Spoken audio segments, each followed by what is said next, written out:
Okay, so welcome to this latest edition of ABNcast. My name's Lee Hayhurst. I am the editorial director of Aviation Business News, and I'm here today in the ABNcast studio and joined by Sarah McOnie, who is the business development director at a company called AirChair, and we're going to spend the next 20 minutes or so talking about their products and developments, and more generally about the situation in terms of travelling when you have a disability, particularly if you need to use a wheelchair. Very difficult, I'm sure. And actually, this comes at a good time because the last edition of ABNcast was recorded in Ireland in the Wayfinding Centre, those of you who caught it. And the Wayfinding Centre is a facility dedicated to helping companies like airlines, but also bus and taxi companies to make their products more accessible to everybody, including people who use wheelchairs. So this is a really interesting talk about this because they have an aircraft fuselage in their facility, and it's about bringing to life how difficult it can be, but what potentially the answers are. So welcome, Sarah, and thanks for coming into the studio today to talk to us. Let's talk about the origins of AirChair. So just start there because I know it's a family affair. Your dad Brian came up with a concept. So just to start us off on that, where did this all come from? Why did your dad get involved in this? Well, we go right back to the early 2000s, and he was working in the aviation industry doing various things, and he got approached by Virgin to develop an onboard wheelchair, to source an onboard wheelchair because they were looking to put them on board, and he couldn't find anything that he thought was good enough. Mm-hmm. He is an aircraft engineer by profession, and we have experience in the disabled community because my sister is disabled, and so he put his knowledge of aircraft engineering and wheelchairs and the complexities around using a wheelchair easily together. And after a couple of iterations, AirChair was born, and he launched it in about 2005. I wasn't working with him then. He went out on his own and took this little product all around the world. Right. And at a time when I think accessibility wasn't really a topic of much conversation at the time. Yeah. You know, there's no two ways about it. Today, it's a big topic. And it's important. It's a really important topic. You know, 2005, 2007, when he first took the product to Hamburg, for example. Yeah. To AIX. To AIX. He really struggled to get people to show an interest in it. Yeah. So it's interesting how it's developed over the years. Yeah. So he was an aircraft engineer, hence why he was asked by Virgin. And then when he was asked, there was obviously things available then, but nothing he was really happy with as someone who knew the requirements quite intimately due to his sister. I think what he realised very early on, and it's sort of the mantra that goes through our products and our business ethos today, was that you've got to make the two things work together. You've got to think about the requirements for the airline, because at the root of all of this, they are a commercial organisation. Yep. But you've also got to think about the requirements of the disabled person. And I think what he found was that the onboard wheelchairs that were available then either catered just for the airline, and so the solution for the passenger was really not very nice, or they catered for the passenger, and so the solution for the airline just didn't work. Yeah. So he thought, and obviously he worked for Vickers. He was an apprentice with Vickers. He'd built aircraft, so he understands the confines within a cabin and the how you've got to manoeuvre people around. And thought, well, I've got to develop something that's going to be lightweight but really robust and easy to move around and easy to use. And that's what he did. Yeah. And that's the mantra now, as I say, through our products. Yeah. So you said earlier that this has got much higher profile. And that's certainly the case. Not just because I think we're a different age. I mean, 2005 actually doesn't seem that far ago. No. It wasn't actually an unenlightened age, was it, really? But it's 20 years ago. It is 20 years, time flies. Yes, it does a bit. But what's happened in that time, and I think before we started chatting, we went through a few of the sort of high-profile people who are bringing this to people's attention. So if you're in the UK, you know Frank Gardner, who was the BBC security correspondent. I think he's had a few unfortunate experiences which he has put onto social media. I'm thinking of Dame Tammy Gray-Thompson, who's the Olympian. Yes. I think she's had a few experiences again that she's brought to people's attention. Mm-hmm. So this is happening more and more. And for airlines who don't meet people's expectations, reputations can be damaged quite quickly. So this is what's happening. And social media plays a huge part in this. I think, in fairness, airlines had started to become aware of it before the sort of social media intervention, if you like. Undoubtedly there are high-profile people who are getting a voice, but it's not just that. I think, think back to things like the Paralympics and the Invictus Games and people, doing the London Marathon. These big sporting events bring the capability of the disabled community to the fore.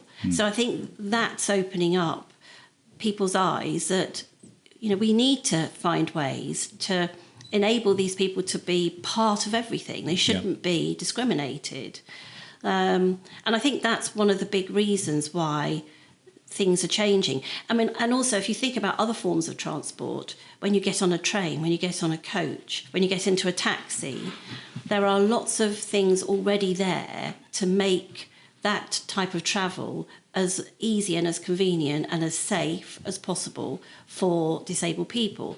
The airline industry has been a little bit slow in catching up. Okay. Now, I think that's because the rules and regulations around the aviation industry are considerably, they're much heavier, quite rightly. Yeah.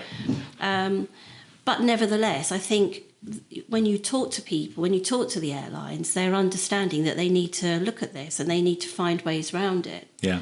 I think rules and regulations we'll talk about a bit more later, because I know that's key to the product development and evolution. We'll go into that in a minute. I think the other things going on, obviously, sort of societally, is the demographics, particularly in this part of the world and in the US, is getting older. So it's not necessarily people who are more disabled, it's just they are older, but they still want to travel. Yeah. And they still expect to travel. And actually, they've got the money to travel as well. So there's a good market there. This isn't just trying to be good. There is a commercial imperative for this as well, isn't there? So, also people, particularly with our product, people think it's only for people who use a wheelchair. Yeah. Well, actually, it may not. It may be for people who find walking around quite difficult. And actually, trying to get onto a plane, walking through an airport, most people have assisted travel. Then when they get to the aircraft, if they've continued to have assisted travel to their seat, it makes their journey much more comfortable and it gives them more confidence. So, and of course, it could be somebody who's broken their leg. It might not be not a permanent issue. Yeah, exactly. Yeah. And look, aircraft are tight, confined spaces. Even the best of us, you're walking down quite a tight aisle. You've got blockages and people and things to navigate. Exactly. Maybe a bit of turbulence. It's not for everybody, and people are quite nervous about flying and the whole experience. So anything you can do to make people put at ease, I think, is obviously a good thing, isn't it? Yeah, and I think if people feel confident and, as you say, put at ease, then they also won't take so long. I mean, don't forget, for an airline, it's all about getting the passengers on board, into their seat, sat down as quickly as possible so they can get that aircraft in the air. Yeah. If people are comfortable with what they're doing, confident with what they're doing, it will happen much more smoothly, and that's a good thing. Yeah. So in terms of the original design that your dad came up with, what was different, revolutionary about it? Why was it very much catering for the requirements at that time? I think as I said earlier, he concentrated on developing something that met in the middle, if you like. He was very conscious that for the airlines, the key thing is weight. So he wanted to develop something that was lightweight. He wanted to develop something that was robust, because these chairs have to take people who are potentially quite heavy. Yep. And it's not just about them sitting on it, it's about them sitting down on a product. People sit down much more heavily if they don't have such good control of their body movements. And so it needed to be robust. He didn't want something that kept breaking, because that causes problems for the airlines. And also he wanted something that was small enough that could fold, small enough that it could be stowed easily. Yes. So they were the considerations for the airline, but then he also wanted to develop something for the passenger that was safe, that was comfortable to sit on, but most importantly, looked good, because And actually, I've had disabled people who I've shown the chair to say this to me. What they like about it, it doesn't look like a piece of medical equipment. Right. It looks strong, and it looks comfortable, and that gives them the confidence to transfer from wherever they're sitting onto it. And so he worked really hard to combine those two requirements, if you like, into what we've got today. So it's a bit of almost psychology. Yeah, around it. absolutely. And it's got to be easy to use by the crew as well. Exactly. So storage is a part of that, but also the lightness and easy to deploy. And it really is easy to deploy. And again, we've worked hard on that. Yeah. So all round, he'd got such good experience with other wheelchairs, using other wheelchairs, and he knew how sometimes they can be really quite clunky to use. And he'd spent a lot of time looking at the onboard solutions that were about at the time and thought, I can do something better than this. I can make something that's going to meet both of those requirements. And so that's how AirChair was born. Yeah. And so, like you said, it was originally a request from Virgin. So you had a customer there wanting this. In the end, they didn't buy it. They didn't? Okay.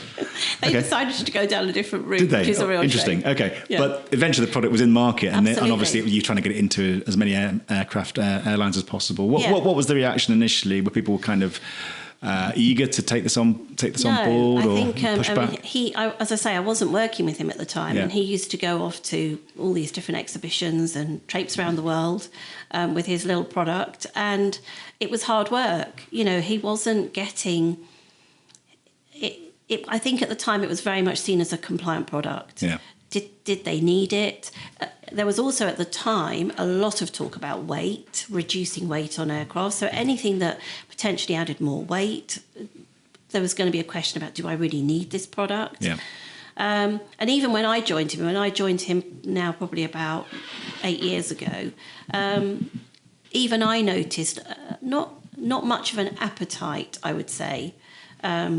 Some airlines were really enthusiastic, but the majority, it was quite a hard slog. Yeah. But I suppose you've got different parts of the business, haven't you? So you've got the legacy carriers, maybe do more long hauls. So you can see it's hard to argue you don't need this on board when people are flying for more than 4 or 5 hours. But then you've got the real emergence of low cost flying. And of course,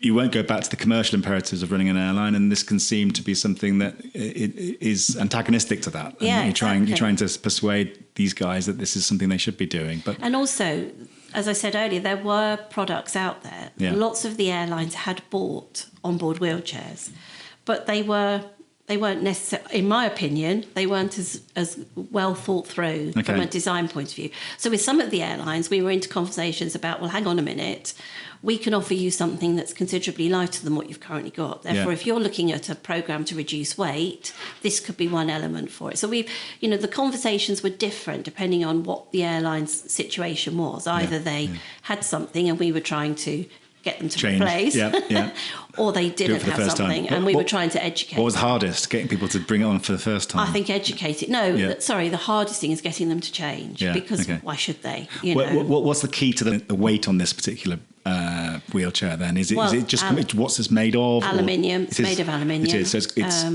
and our standard model, our original model, because we've obviously just launched a new one, but our original model only weighs 6 kilograms. Okay. But it can take weights of up to 250. Right. And it's that ratio that is really its key selling point. It's it's one of the only products available that is that lightweight, but can take really heavy loads. Yeah. And lots of the regulations that are beginning to come out are actually specifying specific weights that these products have got to be able to take. Okay. So people, and unfortunately, people in the world are getting bigger and heavier. We know that. Mm-hmm. So, but yes, that's its key thing, and it's light because it's aluminium and and it folds so small.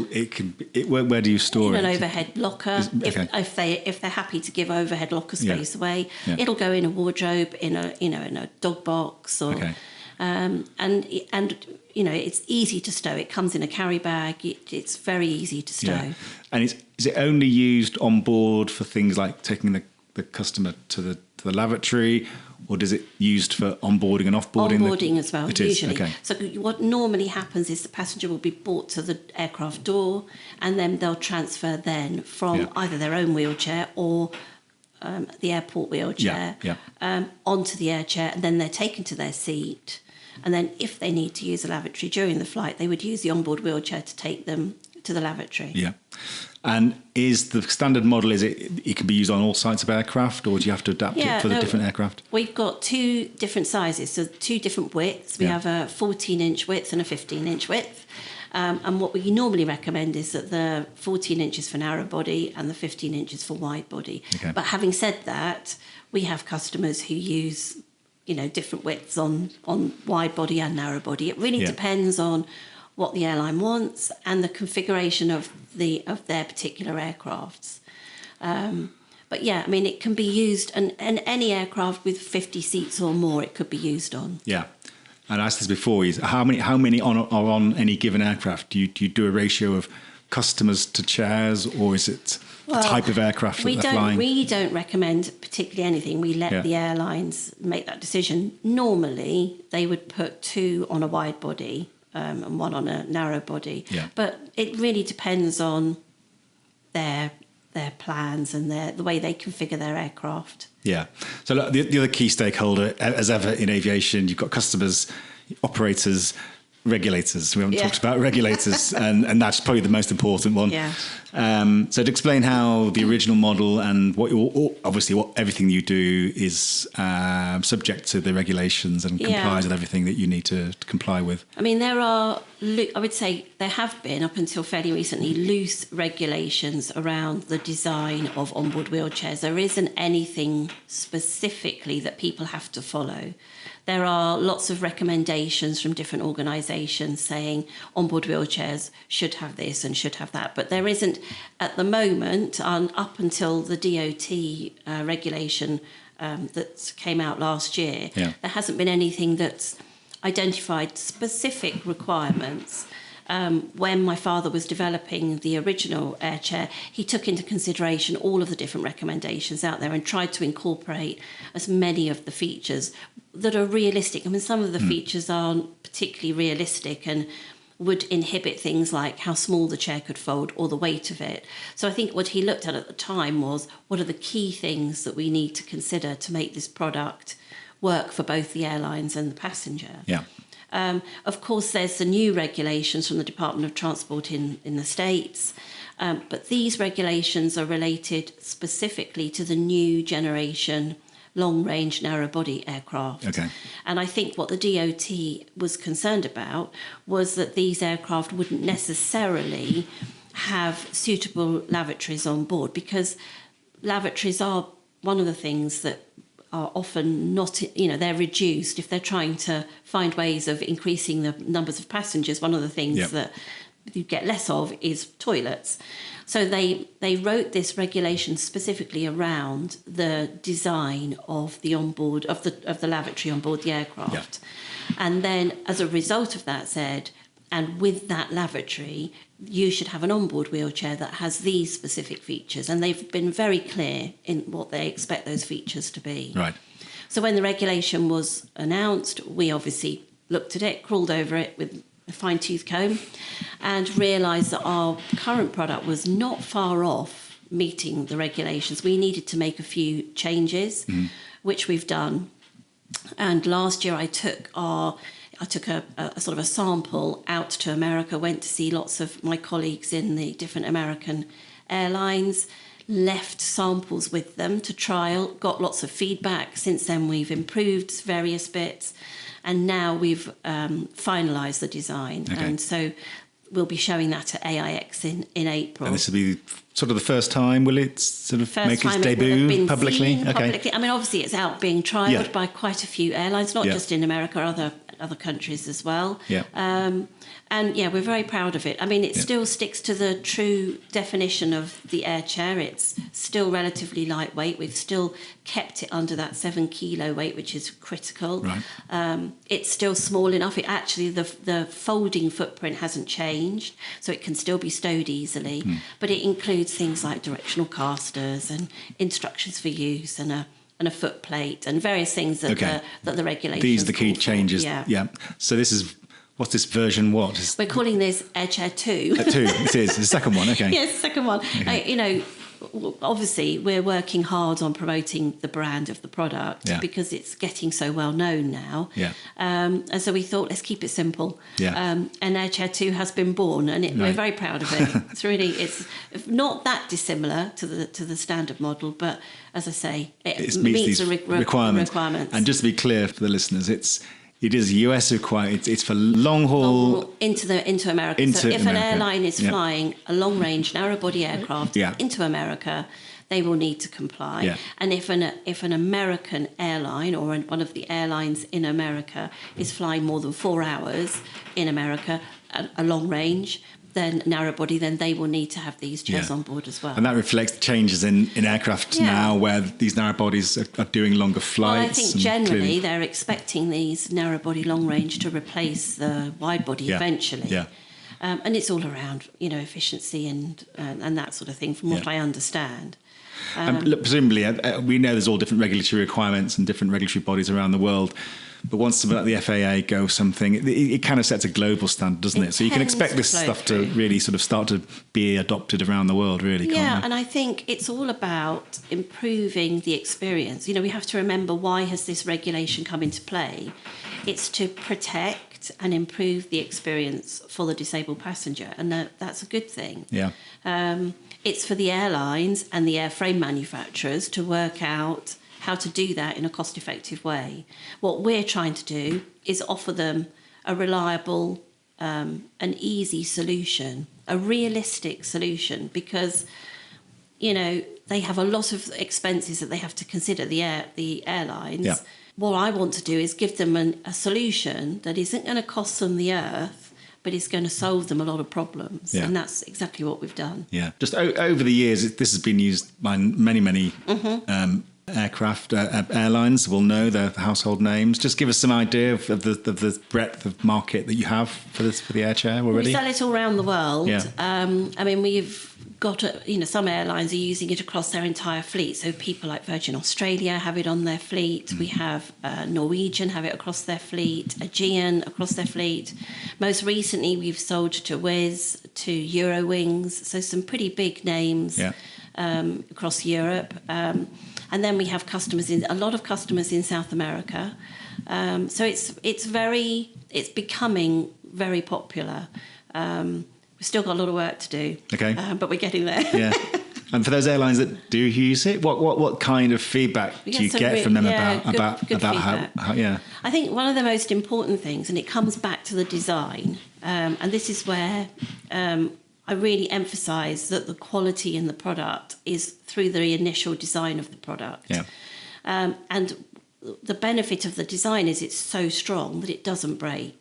Yeah, so I was going to ask about that after-sales service, because what happens, if it doesn't break, it doesn't break, but I guess there's always something that might happen. It does, don't get me wrong. Some of our lovely airline customers use the AirChair off the aircraft, which it's not designed for. Okay. And it's not going to work very well in those environments. Yeah. So that's when problems happen. We get AirChairs back where the wheels have buckled, and it's quite obvious that they've been, with gravel embedded in the casters. We know that they haven't been just used on an aircraft. Yeah. I think we're very proud of the fact that if it's used where it's designed to be used, it is really robust and it won't break. And I hear a lot of airlines say that the product that they currently have on board often breaks, and so they're constantly sending those back to the manufacturer to get them repaired.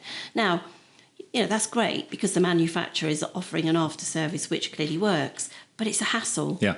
And it's a cost. Yeah, and it can disrupt a flight, can't it, I guess? Well, it can disrupt the organisation around, keeping those aircraft in the air. Yeah. So I think one of my selling points is, look, why don't you take something that's more robust, that isn't going to break? Because once you've got it on board, we've got airlines who've had it for 20 years and we don't get them back. Yeah, okay. So, we've got good history to say this product is robust and it won't let them down. Occasionally it might, I don't know why, but on the whole, it's going to last them a long time. Yeah, I guess from the users of them, the customers at the end of the day, it's kind of a functional thing. So it's unlikely they're going to sort of rave about something that they think should be there anyway. But I assume really appreciate having it available on board, and when it works, it just works. They don't really question it. Well, it's when it's not there that you get the problems. It's when it's not there that the problems come. And we've had lots of feedback from our customers who've got disability boards where they show the AirChair to the disability board. I mean, I was actually at one last year in America, and one of the ladies there said to me, "You've absolutely got the Cadillac of onboard wheelchairs." So I was quite proud of that. I thought, that's a really nice... for the marketing. That's a really nice statement to make. We get very good feedback. We've had feedback recently that they feel that it doesn't look like a medical product. And that's nice because, I suppose sometimes if you're confronted with something that looks quite clinical, it might be a bit depressing. So I took that as it's quite public, comment. Isn't it? Yeah. Everyone's looking at it. Does happen. Everyone's been on. Everyone's looking. What's going on over there? And if it's just quietly done, no one even notices happening. So exactly. Yeah. You mentioned some airlines have these disability boards now, and actually that's a growing thing. So going back to our discussion about why this is higher profile, probably one of the reasons is that airlines themselves have said, right, this has to be embedded in our organisation. So how many airlines tend to have these kind of boards now, and what's their influence? My experience is it tends to be the sort of national carriers who are taking this step. And I think it's an example of how their attitudes to it have changed dramatically over the years. And, those boards see products like mine, they give us feedback on products like mine, and then they influence the airline as to whether that's the right product for the airline or not. So, but these people have got huge experience, using products like the AirChair. They understand, and I've seen, people who are very disabled transferring from their wheelchair, which is their absolute safe place, onto the AirChair. It's quite nerve-wracking watching them because you realise how risky it is for them. If that product moves, so if the brakes don't work and as they transfer it moves, they could end up on the floor. If that product isn't comfortable when they sit on it, they've gone from a very safe place to an uncomfortable place and they're in the middle of an aircraft. You suddenly realise how even the smallest features on the product become so important. We have side restraints that come down, and they often use them as an opportunity to push up to get onto the product, lever themselves around. Those little side restraints have got to withstand quite heavy weights to do that. And again, we need to make sure that they're not going to buckle, so that it gives the passenger confidence. So I think working more closely all the time with people who genuinely experience these issues is really important because it helps you improve things all the time. And presumably these boards are bringing in external disability groups for advice and input, are they? Is that how they? I'm not sure. Or do you work with these? I think a lot of the airlines have disabled people working in the airlines, as you would expect. And the boards aren't just people who are using wheelchairs. They might be poor sighted or blind or hard of hearing or, lots of different disabilities. And it's really interesting because it opens to somebody who's completely able-bodied and, flies a lot. It makes you appreciate how complicated it is if you're not able-bodied and you don't fly very often and you're not familiar with all the practices. I'm sure you'll say yes to this because I can guess this. You want this to be broadly across the industry, but would you like to see a greater focus on this in other parts of the industry? So I'm thinking more possibly into the low-cost sector where maybe this isn't quite such a big focus. I don't know. I mean, we've got a lot of customers who are low-cost airlines. I mean, Wizz Air is a low-cost airline. Eurowings is a low-cost. They've equipped their entire fleets. They haven't just done it on certain fleets. They've gone across the whole board. Right. So this is big commitments. We're talking, large numbers of product.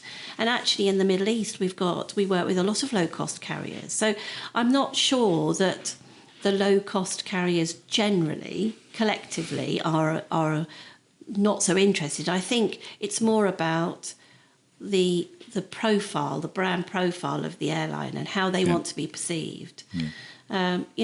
People fly on low-cost airlines and, the national carriers. So, I think they've got to all look at it, really. Yeah. And like you say, it's so crucial these days because in an instant on social, your brand can be trashed. Exactly. And we've had incidents where airlines have contacted us where they've had a situation where they've had a passenger on board who's needed to use the lavatory. They don't have an onboard wheelchair. Yeah. And of course that's been filmed and put on social media and worse. Yeah. And then they're ringing us and saying... being dragged to the toilet, which is dreadful. You know, it's bad publicity and you don't want that. So what we're trying to say to the airlines is don't get yourself into that position first, come and talk to us. Yeah. So we talked about AirChair 2. So that's obviously product development that's happened and is now with us. But presumably there's a vision for where this goes ultimately. What is on the roadmap? Well, I think we've got to start taking into consideration whether we can get the weight down even further. Really? Okay. Constantly trying to just shave off. Well, my father is 87. He should be retired, but he's not. He's obsessed, is he? He's committed. I think totally committed, and so he loves looking at where can we go with this. He's already looking at composite materials, looking at possibly improving design further so that we can reduce weight but keep the strength. We've got to make sure we keep that carrying capacity. That's critical. The other thing I'm quite keen to look at is ways we can improve the chair from an environmental perspective. I mean, we've done a couple of things. Obviously, the aluminium we use is totally recyclable. Yeah. We also, last year, changed our supplier of the seat cover and the back cover material, and we work with an e-leather manufacturer now, Gem Phoenix. Right. So we're trying to bring in little things like that to make, because obviously the airlines are having to look at that. Yeah. And it's probably the same. I mean, the airlines themselves, the OEMs are they've got this prerogative to go lighter and lighter, new materials, but then what obviously they're finding is some of the new materials like carbon fibre are very difficult to recycle. So you do one thing for weight, and then you damage your sustainability credentials. So you've got to be careful with that. It is difficult, and what I don't want to do is lose the ethos in the product, or the design in the product, because that's what's enabled us to create the AirChair, that design philosophy. So I don't want to move away from that too much. And sometimes, if it's not broke, it doesn't need fixing. I'm also of a mind that let's not overcomplicate this. This is a simple product. It's used for a very short period of time by the passenger. A lot of the time it stays wherever it's stored. It doesn't come out of its storage area. If it's doing the job, then let's not complicate it by saying, we're going to have another three things or four things changed on it. We don't need to do that. So I think, yes, of course, we'll move on if we need to, and we will look at things, but keeping it all realistic. Yeah. So is Dad still was he chief product officer or something? I've got this vision of him in a factory somewhere or a shed, constantly playing with parts. He has a workshop, very sophisticated workshop at home. So he spends many hours in there tinkering with new ideas. Yeah. And he comes in to see us in the production factory at least once, if not a couple of times a week. As much as I need him to just slow down a little, or my mum needs him to slow down a little bit, it's good to keep going. He's very active and he's agile. He'll be at Hamburg. He comes to Hamburg every year. So he doesn't actually need the wheelchairs. He doesn't need it. I mean, hopefully he won't ever. But so he's okay. It's really good. I'm very proud of him. Yeah. But in the warehouse, in the factory, you've got a team of people taking advice from Dad, but also working on this themselves with all the modern ways of doing things. I mean, interestingly, we're about to move into a new facility. We're currently in quite a small production area, and we operate single flow production. But I am in a process of putting us into an environment where we can easily upscale production. Right. There's quite a big opportunity with the American regulations. Yeah. And we need to be able to meet the demand when it comes in. And where are you based? We're based in Woking. In Woking, okay, where the factory is. So good British innovative company. We like that. Yeah. And British manufacturing. Yeah. It's a good thing. Yeah. And how many will you produce in a given period then? And what's your capacity? And at the moment we have quite a few in. We've built for stock, so if we get orders from airlines, we depending on how many they need, we can supply pretty large quantities from stock. Anything from sort of up to 50 from stock. Yeah.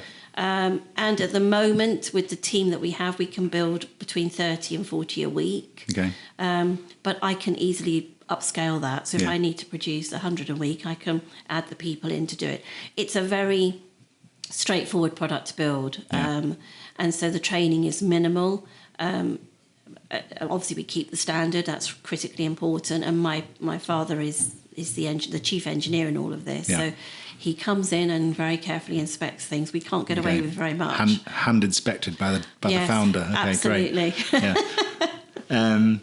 Look, that's been a really interesting insight. It's just one of those things I guess that's the good thing about it is one of the things you don't think about as a customer, as a flyer, because I obviously don't need it. No. But actually, it's quite reassuring to know if someone or a member of your family was there, it's there as required. I've actually got a good friend from university whose mum is a wheelchair user, and he lived in Singapore for 10 years, and it was great to think that she used to go and visit him, and that was a great thing, because otherwise she wouldn't have seen grandkids and stuff on that. So when you know someone personally like that, it brings it home as to why it's actually quite important. It does. And I think, as I said earlier, there's a real appetite for this type of travel to be much more inclusive. Yeah. And I think the work that we're doing with the airlines is helping them achieve that goal, which is really important. Yeah. Look, so our time's up, but it's been really nice to chat with you. Welcome. Again, really pleased you came in to talk to us today, and we'll see you in Hamburg at AIX. Yeah. You're in what? You're telling me you're in Hall 5? Do you know the number of your? A65, I think it is. Good information. You got that on there. Okay. We'll come and see you there, I'm sure. And good luck with AirChair 2. Thank you very much. Good to meet you. Thanks very much. Cheers. Thanks a lot.